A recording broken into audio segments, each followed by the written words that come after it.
In January of 2003, I came home and Debbie met me at the door, which was a little surprising because it was cold outside, but she said, "I want to talk to you on the front porch." So I said, "What's up?" And she told me about how her grandmother had passed away. Debbie had been involved with helping to care for her grandmother at the end. And so she told me about her grandmother's passing, and we talked through the experience and the coming funeral and things. And then I said, "Okay, well, let's get inside because I'm feeling cold." And she says, "No, there's one more thing I need to tell you." And I said, "What?" And she said, "Elder Eyring's office called today. The secretary called and wants to meet with us."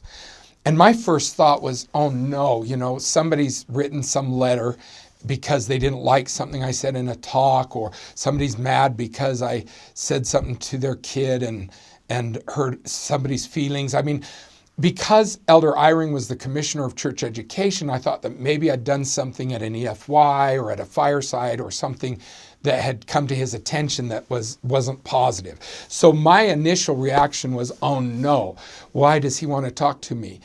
He's probably going to get mad at me. And then it was Debbie who said, well, no, because he wanted to talk to both of us.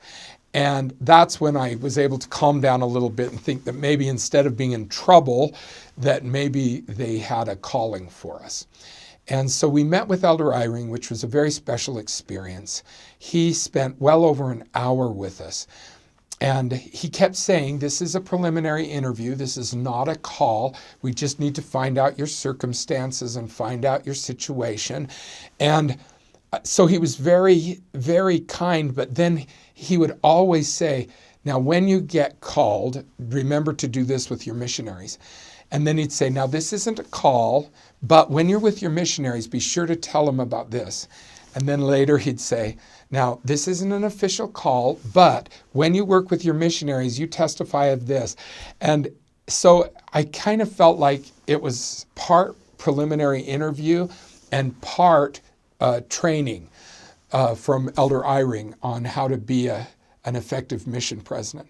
But we're very grateful for that special time that we had with him, a time in which he treated us with so much respect, but also so much compassion. And he bore testimony to us with tears in his eyes.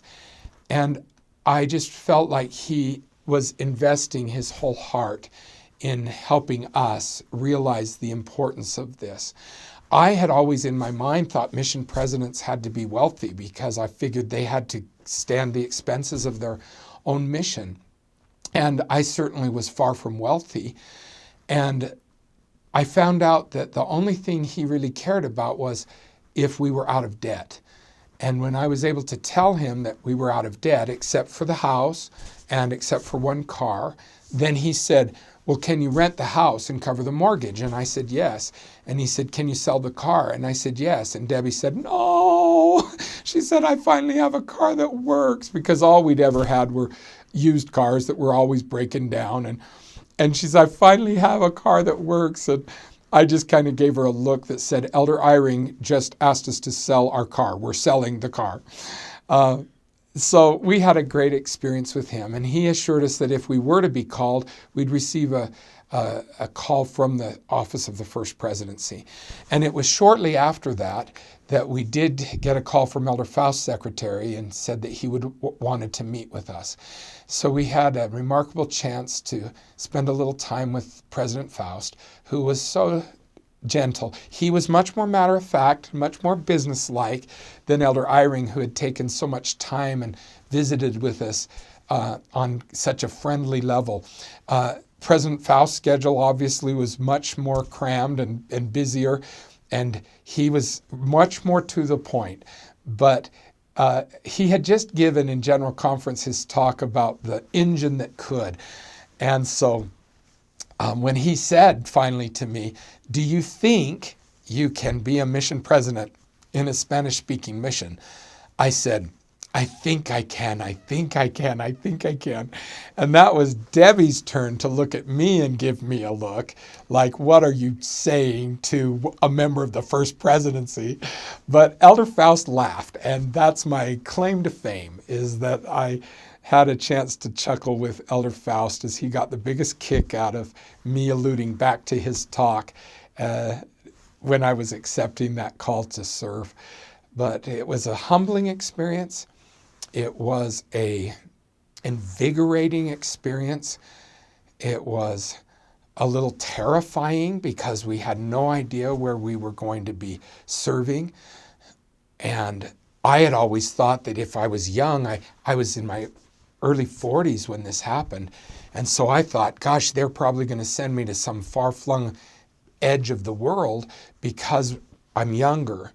But now I realize that the young men who are called often go to the capital cities where there's going to be schools for their children, because we would be taking 3 of our 4 children with us on the mission. My son would be at school and then going on his own mission. And so I didn't know that at the time, but then later we received our call to Chile, Santiago East. And we were so excited to open that call and so excited to share that news with our children. I remember gathering the little ones, 6th grade, 7th grade, and having a little family night and saying, do you believe that President Hinckley is a prophet? And they said, yes. And I said, so would we do anything that President Hinckley asked us to do? And they said, yes. And I said, well, President Hinckley's asked us to go to Chile for 3 years. And they said, no! And they started crying. And I looked at my wife and I said, what did I do wrong? Where did my reasoning break down here? But she says, oh, they just need a little time to adjust. And they adjusted. And we had a wonderful experience as a family serving together in Chile. And I'll always be grateful for those memories of being with those special representatives of Jesus Christ. And I'll always be grateful for the chance to serve with Debbie and with our children in a mission that will forever be a part of who we are as a family. And we loved it.